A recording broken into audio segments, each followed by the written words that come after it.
তোতার কথা শুনে রেগে গিয়ে অদ্ভুত কাণ্ড ঘটালো রূপ। সম্পূর্ণ জানতে ভিডিওটিতে একটি লাইক করে দেখতে থাকো। গল্পের শুরুতেই দেখা যায় তোতা বাড়ি ফিরে আসার পরেই সবাইকেই বলে, আমি একটা সিদ্ধান্ত নিয়েছি আর সেই সিদ্ধান্তটা আমি তোমাদেরকে বলতে চাই। তখনই টিটু বলে, কি সিদ্ধান্ত নিয়েছিস তুই আবার? তোর সিদ্ধান্ত শুনে তো আমাদেরই ভয় লাগে, উল্টো পাল্টা কিছু বলিস না যেটা শুনলে আমাদের কষ্ট হয়, বুঝতে পারলি? আর তখনই তোতা বলে, কেন ভাবলি আমি উল্টো পাল্টা কিছু বলতে পারি? আর যদি বলিও, দেখ জীবনটা তো আমার, তাই আমাকেই সিদ্ধান্ত নিতে হবে আমি আমার জীবনে কি করে ভালো থাকবো। তাই তুই এর মধ্যে নাক গলাতে আসিস না দাদাভাই। টিটো তখন বলে, শুনলে বাবা, শুনলে তোমার সামনে দাঁড়িয়ে ও কিভাবে আমার সাথে কথা বলছে। উদ্দালক বসু বলে, দয়া করে তোমরা চুপ করবে, আমি তোতার কথাটা শুনতে চাই। ও কি সিদ্ধান্ত নিয়েছে আবার নতুন করে? এমনিতেই আমাদের ভালো লাগছে না, একের পর এক ঝামেলা, তার মধ্যে আবার সিদ্ধান্ত যদি অদল বদল হয় তাহলে তো আর কিছু বলারই থাকে না। কোজাগরি বলে, তুমি কোথায় গিয়েছিলে সেটা আগে বলো। তোতা তখন বলে, আমি গিয়েছিলাম আসমানের কাছে। আসমানের বাবার সাথে আমি অনেক কথা বলেছি। এটা বললাম যে আঙ্কেল, তুমি তো আসমানের জন্য অনেক ফাইট করলে, আমাকে একটা বিচার তোমাকে পাইয়ে দিতে হবে।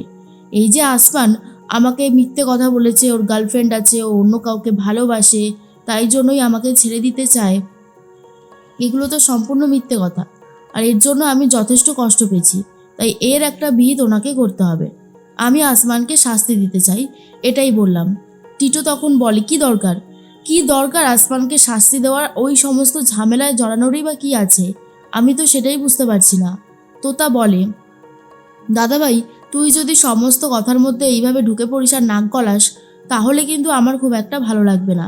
তাহলে এক কাজ কর, তুই বল, আমি শুনি। টিনটিন বলে, তুই কি বলতে চাইছিস সেটা পরিষ্কার করে বল, এত ভনিতা না করে। তোতা বলে, আমি তো সেই কথাটাই বলতে চাইছি, তোরা থোড়ি না আমার কথা শুনছিস, উল্টোপাল্টা তোরাই বলে যাচ্ছিস, কি যে করছিস আমি নিজেই বুঝতে পারছি না। আসমানের কথা শুনেই রেগে যায় টিটো। উদ্দালক বসুরও রাগ হয়। তখনই খিলখিল বলে, তুমি পরেরটা বলো তোতা। তোতা তখন বলে, আমি ঠিক করেছি আসমানকে যেই শাস্তিটা দেব সেই শাস্তিটা হলো আমি ওকে বিয়ে করব, আর এর থেকে বড় শাস্তি আর হতে পারে বলে আমার মনে হয় না। কথাটা শোনার পর টিটো তখন বলে, তোর কি মাথাটা খারাপ হয়ে গেছে নাকি? তুই আগেও এরকম একটা ভুল করতে চেয়েছিলিস, তুই আবারও সেই ভুল করতে চাইছিস। তোর সাথে শুধু রূপেরই বিয়ে হবে, এই কথাটা শুনে রাখ। এর মধ্যেই তোতা বলে, তুই ঠিক করে দিবি? আমি কাকে বিয়ে করব তুই ঠিক করে দিবি? সেটা তো হতে পারে না।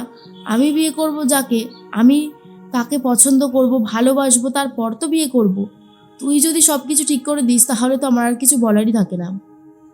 টিনটিন বলে, তোর পছন্দটা আমরা দেখতেই পাচ্ছি, তোর পছন্দের ওপর কি করেই বা ভরসা করি বল? সেই জন্যই কথাটা বলেছি। তুই এইটা করিস না তোতা, ভালো থাকবি না সারা জীবনে। তোতা বলে, শোন, আমি কিসে ভালো থাকবো আমি জানি। উদ্দালক বসু বলে, কেন, রূপকে তোমার কি দেখে মনে হলো যে ও অন্যায় করেছে? আর তার থেকেও বড় কথা, ও তোমাকে ভালোবাসে, অনেকবার তোমার কাছে এসে সরি বলেছে। তখনই কোজাগরি বলে, কিন্তু তার আগের যে অপরাধটা করেছে, একটা মানুষকে টাকা দিয়ে কিনে নিতে চেয়েছিল, এমনকি আমাদেরকে সেটাই বলা হয়েছিল। আসমান নাকি তোতার সাথে ছাড়াছাড়ি করে অনেক টাকা নিয়েছে দর্শনাদের থেকে। কি হলো, এবার তুমি কিছু বলো। তখনই উদ্দালক বসু বলে, মানছি রূপ ভুল করেছে, ঠিক আছে, রূপকে বিয়ে না করুক, আমার কোনো আপত্তি নেই, কিন্তু আসমানকে কেন, কিসের জন্য আসমানকে কেন ও বিয়ে করবেন না? এটা হতে পারে না, এটা আমি কিছুতেই হতে দেব না। তখনই অনুশ্রী বলে, দাদাভাই শোনো, মাথাটা ঠান্ডা করো, মেয়ে কিসে ভালো থাকবে সেটা বোঝার চেষ্টা করো, অন্য কিছুর ওপর জোর দিও না, কিন্তু তাহলে গন্ডগোল হয়ে যাবে। কেন বুঝতে পারছো না? তোমার কাছে তোমার মেয়ের সুখটাই তো সব থেকে বেশি আপন।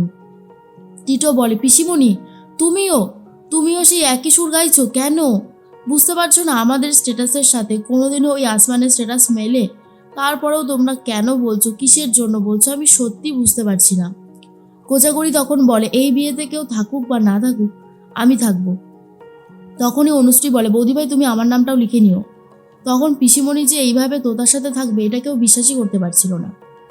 আর কোজাগরি তখন বলে, বললাম তো আমি থাকবো তো, আর অসুবিধার কিছু নেই। উদ্দালক বসু বলে, শোনো তোতা, তুমি যদি বিয়েটা করোই আসমানকে, তুমি আর এই বাড়িতে আসবে না। তোমার মায়ের সাথে যদি দেখা করতে হয় রাস্তায় কোথাও একটা দাঁড়িয়ে করে নেবে। কোজাগরি বলে, আমি একটা হোটেল চালাই তোতা, তুই সেই হোটেলে আসবি দেখা করতে আমার সাথে। এর মধ্যেই তখনই কোকো বলে, আমিও থাকবো।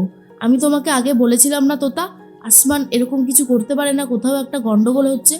টিটো বলে, এই তুই মুখ খুলেছিস কেন? তুই যাবি না, তুই যাবি না, আমি যখন বারণ করেছি তুই যাবি না। কোকো তখন বলে, তোমার জোর করাটা কে শুনছে গো? আমি একজন স্বাধীন মানুষ, আমার যা ইচ্ছে আমি তাই করব, দেখি তুমি আমাকে কি করে আটকাও। এমনিও তোমার কথা আমি শুনবো না, মা পিসিমণি যখন সবাই আছে আমিও থাকবো। খিলখিল বলে, তুমি সত্যি খুব সুখী হবে তোতা, আসমান ছেলেটা সত্যি খুব ভালো, ও তোমাকে ভালো রাখবে। তখনই তোতা বলে, জানি খিলখিলদি, কিন্তু আবেগের বশত একটা ভুল করে ফেলেছিলাম। রূপের বাড়িতে গিয়ে সেই ভুলটা এখন শুধরে নিতে হবে, ওর বাড়িতে আমি যাবই। উদ্দালক বসু বলে, তাহলে তুমি তোমার ডিসিশন নিয়েই নিয়েছো? তখন উদ্দালক বসুকে স্পষ্টভাবে তোতা জানিয়ে দেয়, একদমই তাই, সমস্ত ডিসিশন নেওয়া হয়ে গেছে। অন্যদিকে দেখা যায় রূপ আর দর্শনা নিজেদের মতন ব্যস্ত ছিল কাজে। তখনই তোতাকে দেখে রূপ ভীষণ খুশি আর বলে, এসো এসো তোতা এসো। দর্শনা বলে, আরে তোতা যে, যাই হোক তোমাদের তো বিয়ের আর বেশি দিন বাকি নেই, এত ঘন ঘন দেখা সাক্ষাৎ কি ঠিক? তবে আমি এই সমস্ত কুসংস্কার বিশ্বাস করি না, একটু ডিস্টেন্স মেনটেন করাটা ভালো। বসো, কি খাবে বলো? তোতা তখন বলে, না না আমি কিছু খাবো না, আঙ্কেল নেই। তখনই রূপের বাবা বেরিয়ে আসে আর বলে, তোতা যে, বসো বসো। তোতা তখন বলে, আঙ্কেল তুমিও থাকো, আমি একটা ডিসিশন নিয়েছি, সেই ডিসিশনটা তোমাদেরকে বলতেই এসেছি। তখনই দর্শনা বলে, ডিসিশন? কিসের ডিসিশন গো? বিয়ে সম্পর্কিত নাকি তোমার মাকে নিয়ে? অবশ্য তোমার মা যা বাচ্চা বাচ্চা করে সবসময়। ঠিক তখনই তোতা বলে, হ্যাঁ, বড় হওয়ার থেকে বাচ্চা হয়ে যাওয়া ভালো অনেক, আর তাছাড়া এই সমস্ত কথা থাকুক, আমি যেটা বলতে এসেছি যে আমি। তখনই দর্শনা বলে, জানো তো তোতা, তোমার জন্য লেহেঙ্গা কিনেছি যার দাম 80,000 টাকা, বহুত এক্সপেন্সিভ। তোতা বলে, কেন এতগুলো টাকা খরচা করার কি ছিল? আমি তো লেহেঙ্গা পরবো না। তখনই দর্শনা বলে, লেহেঙ্গা পরবে না মানে? তোমায় তো আমি প্রথমেই বলেছিলাম যে তোমার জন্য আমি এই লেহেঙ্গাই কিনবো, বৌভাতে তুমি লেহেঙ্গা পরবে। তখনই তোতা বলে, রূপের সাথে বিয়েটা হলে তারপর তো বৌভাত হবে, আমি তো এই বিয়েটা করছি না আন্টি। কথাটা শোনার পর দর্শনা বলে, কি আর কি হচ্ছে তোতা, এইসব কেন বলছো? রূপ তখন বলে, তোতা তোমার না মাথাটাই খারাপ হয়ে গেছে, এসব বলো না। তোতা বলে, আমার মাথা খারাপ হয়নি, আমি যা বলছি তা একদমই সত্যি কথা, আমি এই বিয়েটা করব না। রূপ, তোমরা যা মিথ্যে কথা বলেছ তারপরে আর বিয়েটা করার মন নেই। সঙ্গীতের আগে পর্যন্ত জানতাম আসমান খারাপ, কিন্তু তারপরে ভুলটা ভেঙে গেছে। তুমি আর তোমার মা যেভাবে ওকে অপদস্থ করেছো, ওর সাথে খারাপ ব্যবহার করেছো, আমি তো পারি না সেটা করতে। তোমাকে আমি বিয়ে করতে পারবো না। রূপ রূপ তো প্রচণ্ড রেগে যায় আর বলে, তোমার যখন ইচ্ছে হবে আমাকে অ্যাকসেপ্ট করবে, যখন ইচ্ছে হবে না অ্যাকসেপ্ট করবে না। কি ভেবেছো, কি ভেবেছো তুমি? আমার কি মান সম্মান নেই? সবাই জেনে গেছে তোমার সাথে আমার এই তারিখে বিয়ে আছে। প্রথমবার বিয়েটা ক্যান্সেল হয়ে গেছিলো, যেটা আমার দোষ ছিল। তারপরেরটা, এটা নিয়ে কি বলবে তুমি? তোতা বলে, আমি আসমানকে বিয়ে করবো, সেটা তোমাদেরকে বলে গেলাম, বাকিটা তোমাদের ইচ্ছে। রূপ তখন বলে, আমিও দেখবো তুমি আসমানকে কি করে বিয়ে করতে পারো। তোতা, তুমি এটা অন্যায় করছো। তোতা বলে, আমি কোনো অন্যায় করছি না, আমি আসমানকে ভালোবাসি আর আসমানকেই বিয়ে করবো। কথাটা শোনার পর দর্শনাও খুব রেগে যায়।